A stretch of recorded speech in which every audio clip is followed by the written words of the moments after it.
Our distinguished chief guest for the day, Shri M. Appavu, the Honorable Speaker of the Tamil Nadu Legislative Assembly, a veteran statesman and a respected leader of the Dravida Munnetra Kalagam.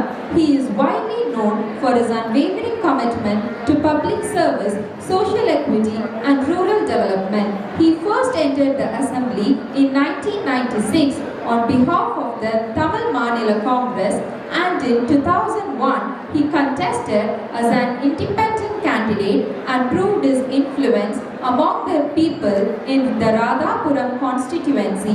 He has dedicated his life to uplifting the lives of farmers and the underprivileged, earning the title Hero of the River Linking Project for his visionary efforts in water management and irrigation reform. In May 2021, Shri Appavu, being a DMK MLA, was elected unopposed as the Speaker of the 16th Tamil Nadu Legislative Assembly. His journey from a humble school teacher to the revered Speaker of the Assembly is a testament to his sincerity, perseverance and leadership. We are truly privileged to have such an inspiring and principled leader grace this momentous occasion. Now I warmly invite our chief guest, Shri M. Appavu, to address the gathering.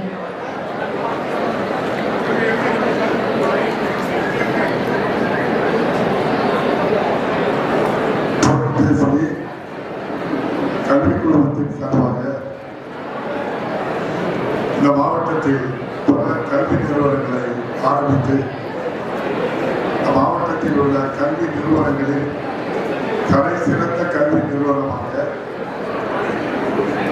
சிறப்பாக நடத்தி கொண்டிருக்கின்ற என்னுடைய அருமை நண்பர், சிறந்த கல்வியாளர், பண்பாளர், வேகமாக சுறுசுறுப்பாக பணியாற்றுகின்ற அன்பிற்கும் பாசத்திற்குரிய நம்முடைய அருமை ராகுல் சிங் அவர்களே, அவருக்கு துணையாக இருந்து இந்த கல்லூரிகளை எல்லாம் சிறப்பாக நடத்துவதற்கு துணை இருக்கின்ற அவருடைய துணைவியார், அன்பிற்கும் பாசத்திற்குரிய அருமை சகோதரி பிச்சிதா அவர்களே, இந்த நிகழ்வுக்கு வருகை என்று ஆழ்த்தி அமர்ந்திருக்கின்ற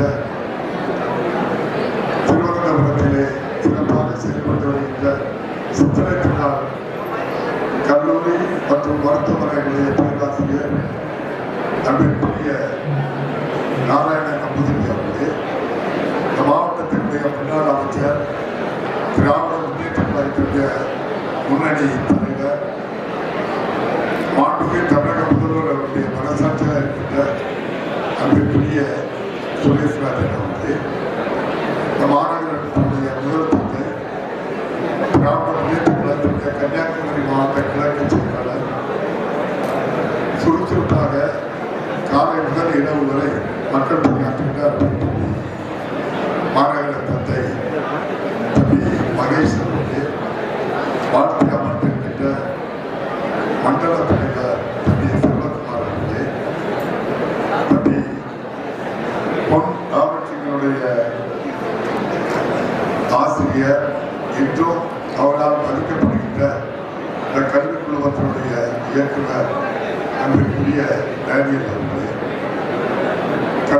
முதல்வர் டாக்டர் அன்பிற்குரிய நடராஜன் அவர்களே, துணை முதல்வர் அன்பிற்குரிய தம்பி ஐசக் அவர்களே,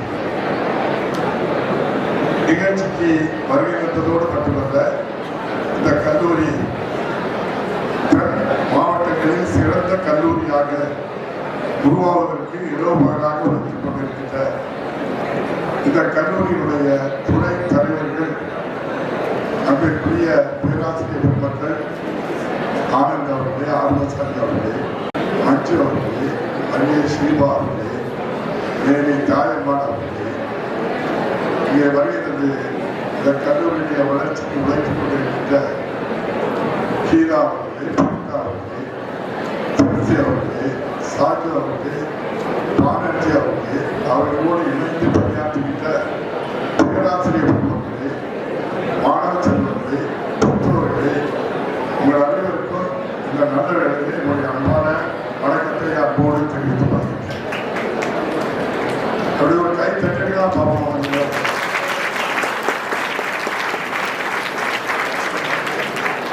உங்க மனதில் என்ன இருக்குன்னா, 4 வருஷம் பேராசிரியர் பெருமக்கள் ஒவ்வொரு வீடா வந்து லெக்சர் அடிச்சுட்டே போவாங்க. கேட்டு கேட்டு இன்னைக்கால பக்கமானவங்க இருக்கான். இந்த வந்த இடத்துல விடுற மாதிரி எல்லாம் வரிசையா 5 பேர் உட்கார்ந்து மணிக்கணக்கா பாடம் நடத்தினா என்ன சார் நியாயம்? 9 மணிக்கு வர சொல்லி அவங்க உட்கார்ந்துருக்கோம். பந்தமா பக்கத்து தந்தமா பெருகிட்டே இருக்கிறாங்களா? எங்களை இவ்வளவு தூரம் கஷ்டப்படுத்தணுமா? உங்களுடைய மன ஓட்டம் என்ன ஓட்டம் எனக்கு தெரியும். காரணம், இந்த அப்போது 15 ஆண்டு காலம் ஒரு ஆசிரியராக பணியாற்றிய காரணத்தினால் மாணவர்களாக உங்களுடைய எண்ண ஓட்டங்கள் எனக்கு தெரியும். ஆகவே உங்களுடைய கோபத்துக்கு ஆளாகாமல் இந்த அப்பாவு சுருக்கமாக வருவதை போல் பேசி முடிக்கலாம் என்று நான் முடிவு செய்திருந்தேன். உங்களை மனுஷா நினைக்க நினைச்சதுன்னா இருந்தாலும் வந்தாரு, 6 அடி உயரத்துல இருக்கிறாரு, சபாநாயகனாரு, என்னையா பேசினாரு, ஒன்றும் பேச தெரியாது, வந்தாரு, 4 வார்த்தை சொல்லிட்டு போயிட்டாங்க. அப்படியே ஒரு கமெண்ட் அடிப்பாங்க. நான் அதிகம் பேசுறது போல நம்முடைய தம்பி பொன்ராமத்துக்கும் எனக்கும் இந்த நேற்றில் உறவு 96க்கு முன்னால் 10 ஆண்டு காலம் நானும் அவரும் ஒரே இயக்கத்தில் பயணித்தோம்.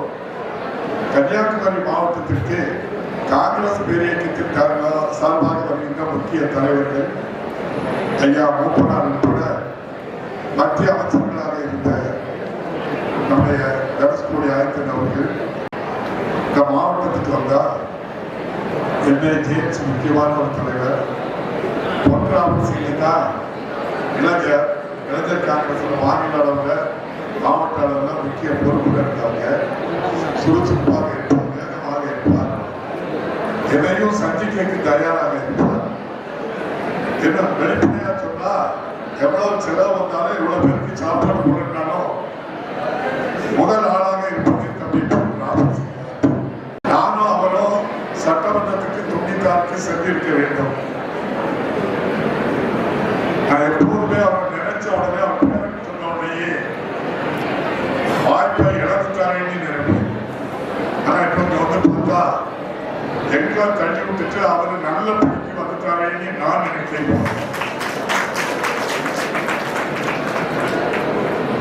96ல அப்போது காங்கிரஸ் இருந்த பிறகு ஐயா மூப்பனார் தலைமையில தமிழ் மாநில காங்கிரஸ் என்ற ஒரு புதிய கட்சி அன்று உதயமான போது நாங்கள் எல்லாம் அந்த இயக்கத்துக்கு சென்று விட்டோம். அதிலே 4ஆம் சட்டமன்ற உறுப்பினராக போட்டியிட்டு வெற்றி பெற்று சென்று தம்பியை ஒரு 10 நாட்களாக சென்னையிலே நாங்கள் எல்லாம் ஒரே ஹோட்டல்ல தான், ஸ்ரீலேகா என்ற ஹோட்டல் எங்களுக்கு அங்கெல்லாம் தங்கி இருந்தோம். ஐயா கட்டுக்கூடாது எல்லா தலைவர்களும் பேசி அவர் தான் இங்க கேண்டிடேட் வந்து குளச்சல் அல்லது 4 வயதுக்கு இந்திய வேட்பாளர் அவர் தான் தமிழ்நாடு காங்கிரஸுக்கு. ஆனால் என்னவோ இத்தனாயிரம் மக்களுக்கு கல்வி சேவை ஆற்ற வேண்டும் என்பதற்காக ஒரு நொடியில் அவர் வேண்டாம் என்று மறுத்த காரணத்தினால் நாங்கள் எல்லாம் சிக்கிக் கொண்டோம் அரசியலிலே.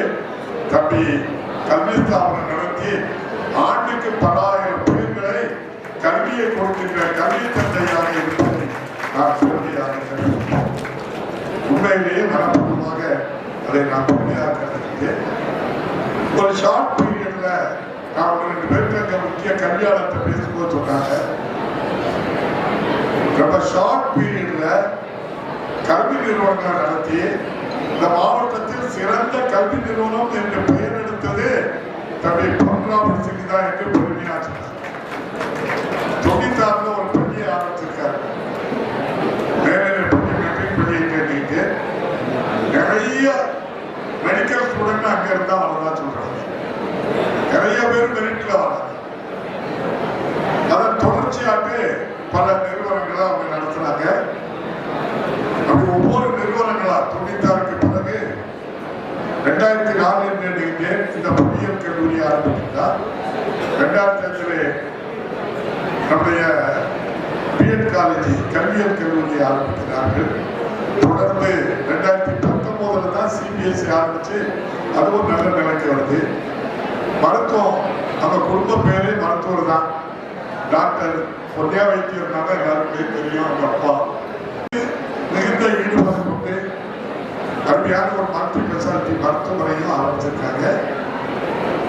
ஒரு நர்சிங் காலேஜ் ஆசிரியர் ஆரம்பிச்சிருக்காங்க.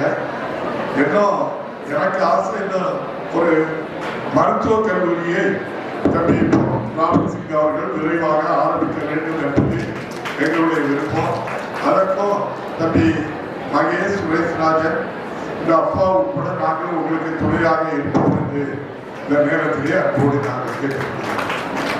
அதோடு சட்ட கல்லூரியை காணல, நான் பார்த்தேன் லிஸ்ட்ல.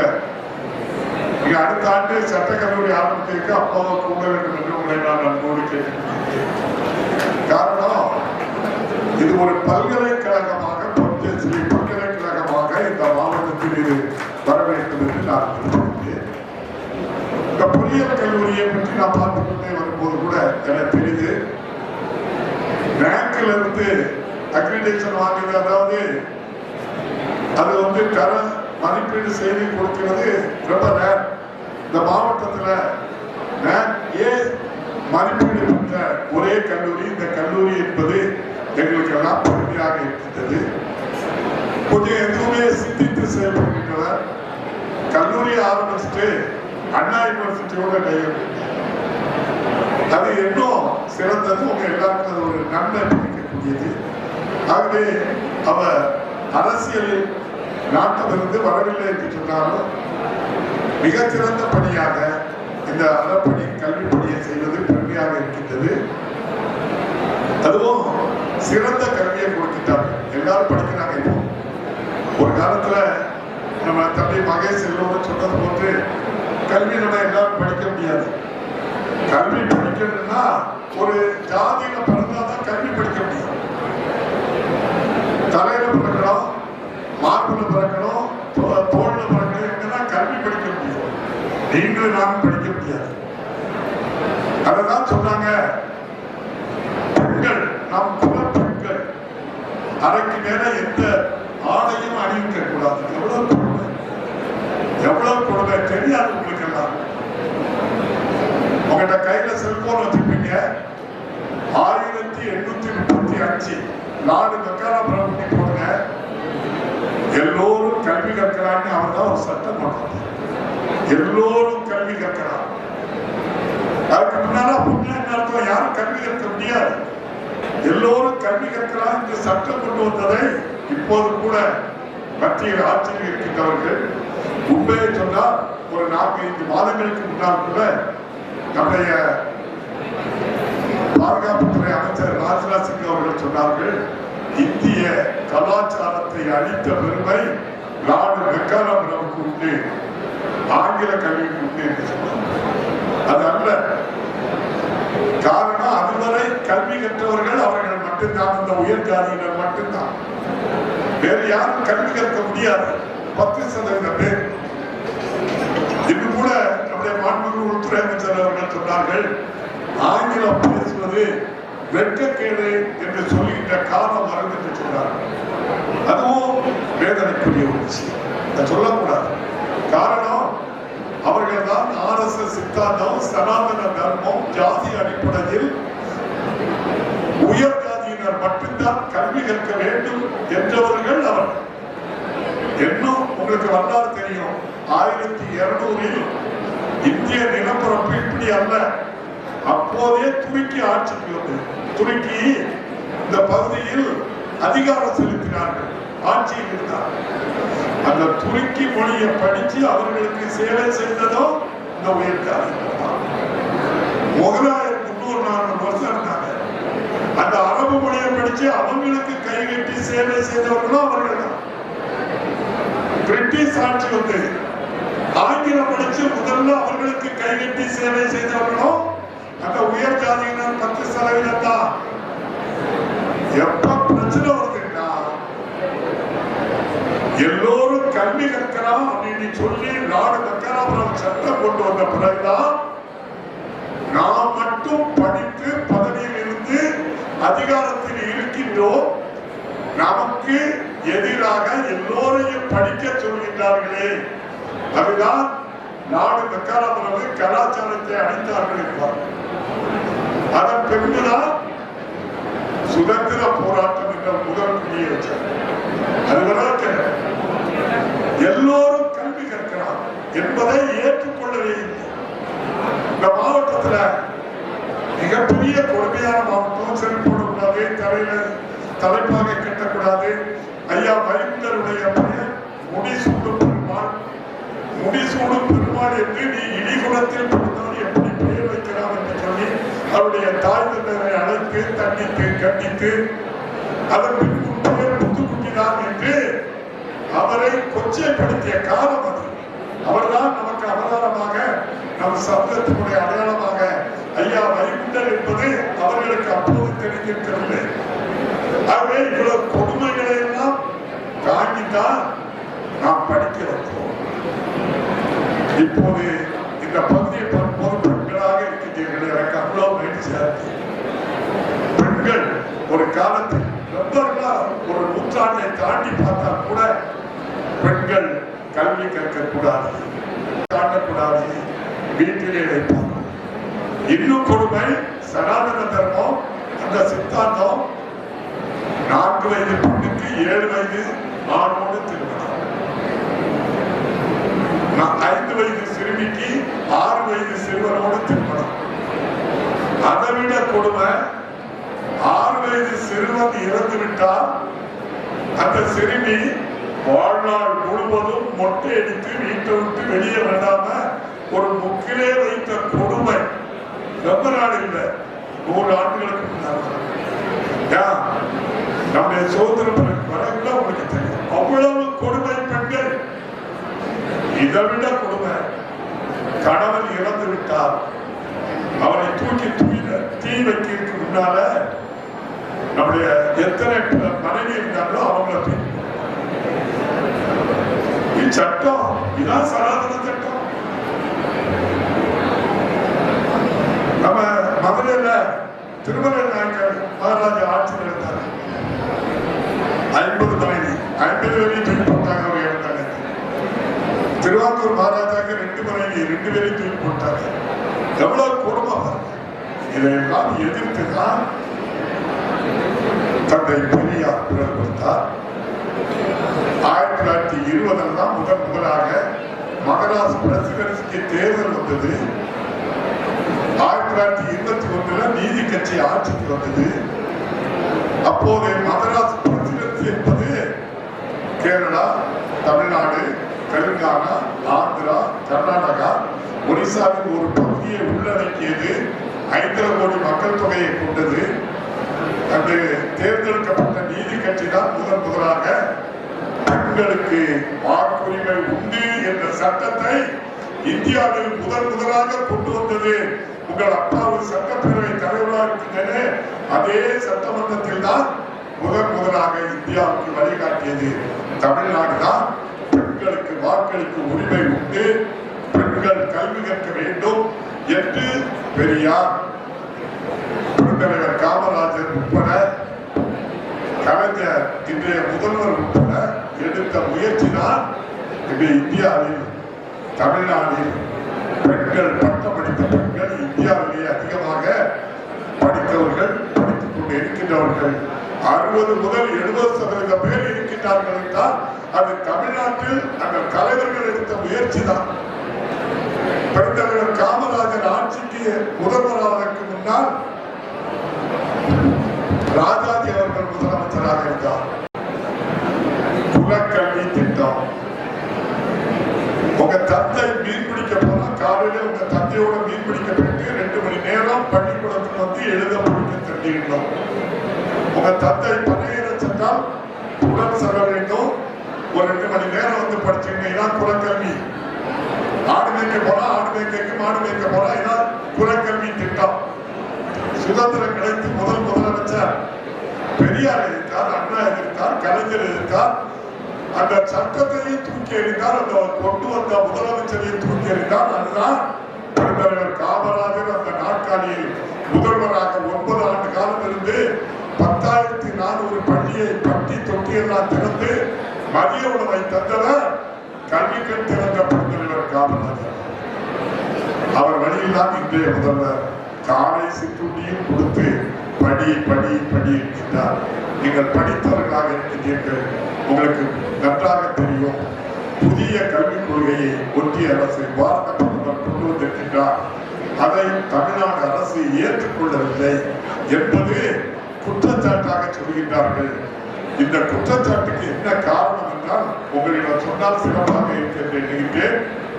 இப்போது இருக்கின்ற கல்வி முறை 10வது வகுப்பு பொதுத் தேர்வு, 12வது வகுப்பு பொதுத் தேர்வு, 10 பொதுத் தேர்வு, 12 பொதுத் தேர்வு. இப்போது புதிய கல்விக் கொள்கையில் 3, 5, 8 வகுப்புகளுக்கு பொதுத் தேர்வு. 3, 5, 8 பொதுத் தேர்விலே வெற்றி பெறவில்லை என்றால் அவர்கள் தாய் தகப்பன் செய்கின்ற குலத்தொழிலுக்கு சென்று விடார்கள். குலக்கல்வி திட்டம் என்று சொன்னார்கள். இப்போது புதிய கல்வி முறை இருக்கின்றார். நம்முடைய முதல்வர் சொல்கின்றார், ஒருபோதும் நான் ஏற்றுக்கொள்ள மாட்டேன். 3வது வகுப்பு படிக்கின்ற 8 முதல் 9 வயது ஒரு மாணவன் அல்லது மாணவியை அவருடைய தாய் தந்தை செய்கின்ற தொழிலுக்கு அனுப்புகின்ற கொடு செயல். இதுதான் குலக்கல்வி. சாமானிய மக்களை படிக்க விடாமல் ஏற்கனவே இந்த சனாதன தர்மம் போல் நீங்கள் கொண்டு வர பார்க்கின்றீர்கள். நான் ஏற்றுக்கொள்ள மாட்டேன் என்றால் சமக்கிர சிக்ஷா அபியான், அனைவருக்கும் கல்வி என்ற திட்டத்திற்கு நமக்கு தர வேண்டிய பல 1000 கோடி ரூபாய் தர மறுக்கிறார். முதல்வர் சொல்கின்றார், எத்தனை 10,000 கோடி ரூபாய் தர மறுத்தாலும் இந்த புதிய கல்விக் கொள்கையை சாமானிய மக்களுக்கு ஜாதியின் அடிப்படையில் படிக்க விடாமல் தடுக்கின்ற இந்த 3, 5, 8 வகுப்பு தேர்வு முறையை ஒருபோதும் ஏற்றுக்கொள்ள மாட்டேன் என்று இன்றைய முதல்வர் தமிழக மக்களுக்காக, சாமானிய மக்களுக்காக குரல் கொடுத்ததை உங்கள் சார்பாக நான் அவரை பாராட்ட கடமைப்பட்டிருக்கின்றேன். மாண்புமிகு தமிழக முதல்வர். ஆகவே நீங்கள் ஒன்றை தெரிந்து கொள்ளுங்கள், எந்த வழியாக வந்தாலும் RSS சித்தாந்தம் மகாத்மா காந்தியை சதியோடு கொலை செய்தார்கள். பெருந்தலைவர் காமராஜரை வீட்டில் வைத்து தீயை கொளுத்தினார்கள். அந்த சதிகாரர்கள் தொடர்ந்து தமிழகத்தின் மீது கல்விக்கு எதிராக சதியோடு கூடிய புதிய திட்டம் கொண்டு வந்திருக்கின்றார்கள். இதைத்தான் நாம் எதிர்க்கின்றோமே தவிர ஒன்றிய அரசு கொண்டு வருகின்ற காரணத்தினால் எதிர்க்கிறோம் என்பதை நாம் ஒருபோதும் ஏற்றுக்கொள்ள மாட்டோம். நம்முடைய ஐயா நாராயண நம்பூதிரி கூட நம்முடைய தமிழனுடைய பெருமையெல்லாம் சொன்னார். தமிழ் மொழி கல் தோன்றி மண் தோன்றா காலம் தொட்டே தோன்றிய மூத்த மொழி மட்டுமல்ல, உலகில் தோன்றிய முதல் 3 மொழிகளில் தமிழ் ஒன்று. இன்றும் வாழ்ந்து கொண்டிருக்கின்ற ஒரே மொழி தமிழ் மொழி மட்டும்தான் இன்றும் வாழ்ந்து கொண்டிருக்கின்ற மொழி. இந்தியாவில் தோன்றிய மொழி வெளிநாடுகளின் ஆட்சி மொழியாக இருக்கிறது என்றால் சமஸ்கிருதம் எந்த நாட்டிலும் ஆட்சி மொழி அல்ல, இந்தி எந்த நாட்டிலும் ஆட்சி மொழி அல்ல. ஆனால் நம்முடைய தமிழ் மொழியானது இலங்கையிலே ஆட்சி மொழியாக இருக்கின்றது, சிங்கப்பூரிலே ஆட்சி மொழியாக இருக்கின்றது, மலேசியாவிலே 2வது மொழியாக இருக்கின்றது, கனடாவிலே ஆட்சி மொழியாக இருக்கின்றது. இந்தியாவில் தோன்றிய, உலகில் முதலில் தோன்றிய நம்முடைய தமிழ் மொழி இன்றும் வாழ்ந்து கொண்டு இருக்கின்ற மொழி. அப்படிப்பட்ட ஒரு தமிழ் மொழியை ஆங்கிலம் நீங்கள் கற்றுத் தேர்ந்தாலும் தமிழை மறக்காதீர்கள். தமிழ் மொழிதான் நமக்கு அடையாளம். இந்த அடையாளத்தை அளித்த நினைப்பவர்களை அடையாளம் கண்டுகொள்ளுங்கள் என்று கேட்டுக்கொள்கின்றேன். ஒரு காலத்தில் தமிழ் சமஸ்கிருதத்தில் இருந்து தோன்றியது என்று ஒரு மாயை வைத்திருந்தார்கள். 1838 இந்தியாவுக்கு வந்த ஐயா கால்முதல் தமிழ் படித்தார், ஆங்கிலம் படித்தார், சமஸ்கிருதம் படித்தார், உருது படித்தார், 18 மொழிகளை கற்றுத் தேர்ந்தார். 1838 முதல் 1856 வரை 18 ஆண்டு காலம் 18 மொழிகளை கற்றுத் தேர்ந்து ஒப்பீட்டளவில் ஒரு இலக்கணத்தை எழுதினார். அதுதான் இந்தியாவில் தமிழ் மொழி சமஸ்கிருதத்தில் இருந்து தோன்றியது இல்லை, அது மாயை. அது சமஸ்கிருதத்துக்கும் தமிழுக்கும் தொடர்பு இல்லை. இது திராவிட குடும்பம், தமிழ் குடும்பம். இது உலகில் தோன்றிய முதல் மொழி. இதற்கும் சமஸ்கிருதத்துக்கும் தொடர்பில்லை. இது திராவிட மொழி என்று சொன்னவர் ஐயா கால்முதல் அவர்கள். நீங்கள் மனத்திற்கு மாற்றீர்கள், சரித்திரத்தை பாருங்கள், நம்முடைய வரலாறை பாருங்கள். இப்போது கூட கீழடியிலே பல ஆயிரம் ஆண்டுகளுக்கு முன்னால் நாகரிகம் இருக்கின்றது. அதற்குரிய எச்சங்களை எல்லாம் எடுத்து ஒன்றிய அரசுக்கு அனுப்பினால் அதை ஏற்றுக்கொள்ள மறுக்கின்றார்கள். காரணம், தமிழ் மீது அவ்வளவு வெறுப்போடு இருக்கின்றார்கள். அதுதான் அதற்கு காரணமாக இருக்கின்றது. ஆகவே நாம் தமிழர் என்பது பெருமை, நம் தாய்மொழி தமிழ் என்பது நமக்கு பெருமை. அப்படிப்பட்ட சிறந்த தமிழ்நாட்டில் இந்தியாவில் பெண்கள் கல்வியில் அதிக பேர் படித்தார்கள், படித்துக் கொண்டு இருக்கின்றார்கள் என்பது வரலாறு. இப்போது உண்மையான செய்தி, இந்தியாவிலே அதிகமான தமிழ் பெண்கள் பணியாற்றுவதும் தமிழ்நாட்டில் தான். 41% பெண்கள் தமிழ்நாட்டில் பணியாற்றுவது நமக்கெல்லாம் மிகப்பெரிய பெருமையாக இருக்கின்றது.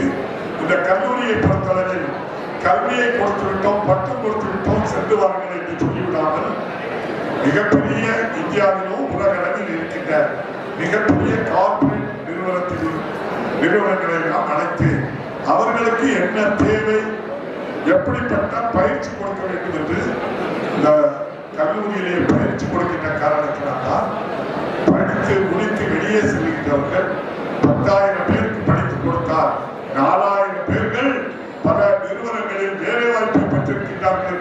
ராபர்ட் நிறுவனத்துக்கு மிகப்பெரிய ஒரு பெருமையாக இருக்கின்றது.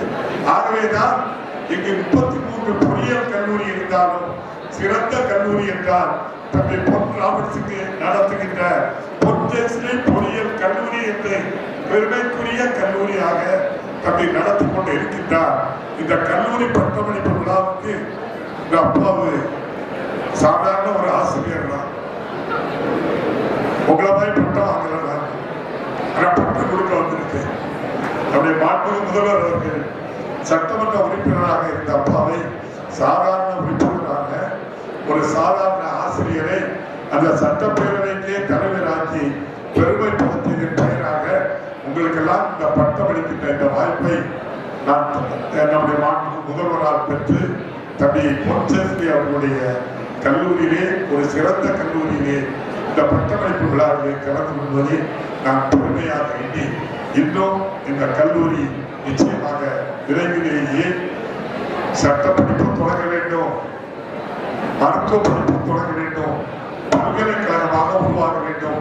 ராமருக்கு அணில் போல் தம்பி பொன்ராஜனுக்கு அப்பாவு சுரேஷ்ராஜன் மகேஷ் இந்த அரசு உங்களுக்கு துணை நிற்கும், உங்களுடைய கல்வி நிறுவனம் உருவாவதற்கு என்று அன்போடு கூறி, ஏதோ வார்த்தைக்காக சொல்லவில்லை, ஏற்கனவே இருக்கின்றவர்களுக்கு தெரியும். இந்த 4 ஆண்டு காலத்தில் கன்னியாகுமரி மாவட்டத்திற்கு மட்டும் ஃபாதர் அருள்ராஜ் புதிதாக தொடங்கி இருக்கின்ற மருத்துவக் கல்லூரி, செவிலியர் கல்லூரிக்கு இந்த அப்பாவு உதவி செய்தேன்.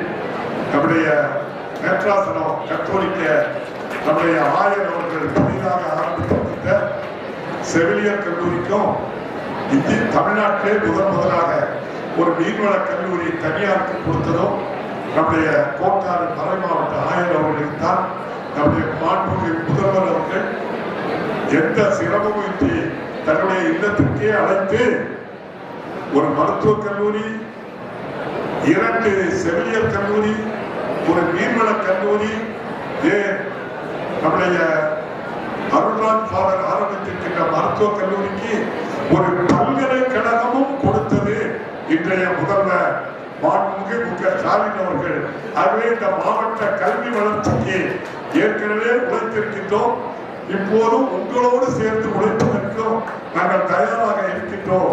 பல்கலைக்கழகம் வர வேண்டும், மருத்துவக் கல்லூரி வர வேண்டும், சட்டக் கல்லூரி வர வேண்டும்.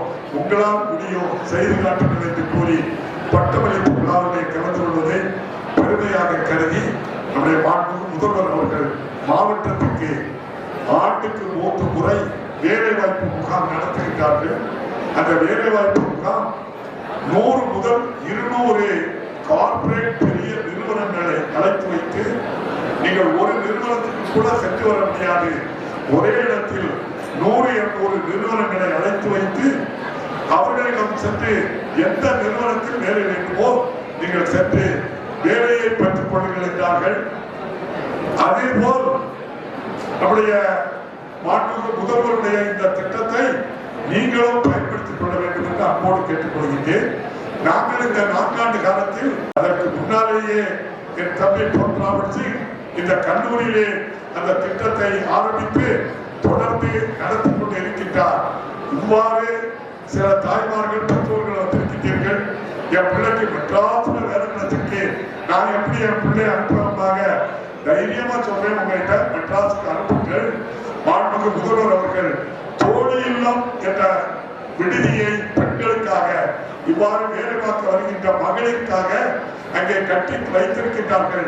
நீங்கள் தோழி இல்லம் எங்க இருக்கின்ற கேளுங்கள், உடனடியாக உங்களை இன்புதத்தோடு வரவேற்று தோழி இல்லத்திலே பாதுகாப்பாக இந்த அரசு வைத்து உங்கள் எந்த இடத்திற்கு பணிக்கு செல்ல வேண்டுமோ அந்த வாய்ப்பையும் உங்களுக்கு ஏற்படுத்தி தருவார்கள். தைரியமாக பெண்கள் எங்கு வேலை கிடைத்தாலும் தைரியமாக செல்லுங்கள். இந்த அரசு துணை நிற்கும். இந்த அரசுடைய திட்டம் மிக முக்கிய திட்டம், 2 திட்டம். ஒன்று நான் முதல்வர், இன்னொன்று வேலை வாய்ப்பு முகாம். நான் முதல்வர் என்பது வேலைக்கு பயிற்சி கொடுப்பது. இப்போது ஒரு டாடா நிறுவனத்திற்கு ஒரு பயிற்சி தேவை என்றால் அவரிடம் கேட்டு அந்த பயிற்சியை இங்கே கொடுப்பது. இதுவோ தம்பி பொன் ராபர்ட் சிங் கொடுத்த பயிற்சியை தான் இது தமிழ்நாடு முழுவதும் விரிவாக்க வேண்டும் என்பதற்காக நம்முடைய முதல்வர் அந்த திட்டத்தை கொண்டு வந்திருக்கின்றார்.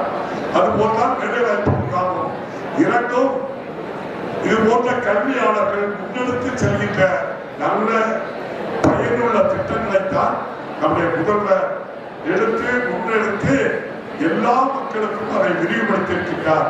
அந்த வகையில் இந்த கல்லூரி எந்த அளவிற்கு நம்முடைய தம்பி பொன் ராபர்ட் சிங் அவர்கள் முயற்சி செய்து புது யுக்தியோடு செய்கின்றார். நான் கூட சென்னையிலே பிஐடி கல்லூரியில் தான் இப்படி இருக்கிறது என்று அதனுடைய தலைவரை சந்தித்து பேசும்போது சொல்லும்போது கூட அவர் சொன்னார், உங்கள் பகுதியிலும் பொற்ஜஸ்ரீ நடத்துகின்ற அந்த பொறியியல் கல்லூரியில் இது போன்ற நடைமுறைகள் இருக்கிறது என்று சொன்னார்.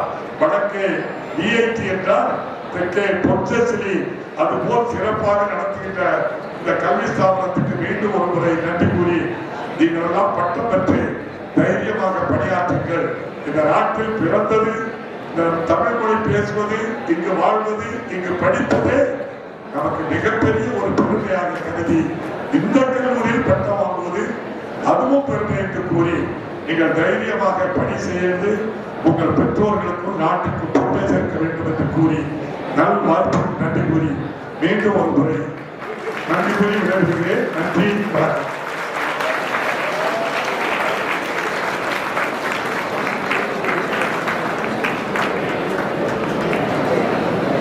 Thank you, sir, for such an enlightening speech on Tamil Nadu's rich history and heritage.